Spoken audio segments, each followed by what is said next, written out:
اور جو مریض تھوڑا سا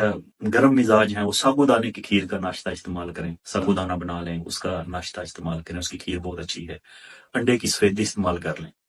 اور اگر میں سچ کہوں تو سب سے جو بہترین ناشتہ ہے وہ فروٹ چاٹ ہے۔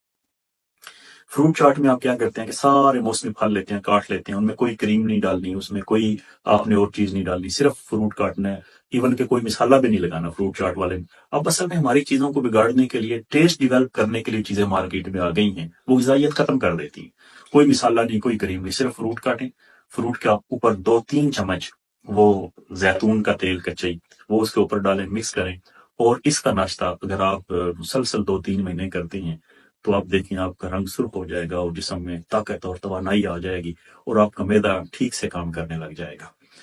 انڈے لوگ بہت زیادہ استعمال کرتے ہیں، تو جو بلڈ پریشر کے مریض ہیں، موٹاپے کے مریض ہیں، شوگر کے مریض ہیں، میں کہوں گا کہ وہ صرف انڈے کی سفیدی استعمال کریں، انڈے کی زردی کا استعمال نہ کریں۔ اگر ناشتے میں آپ سوپ لے سکتے ہیں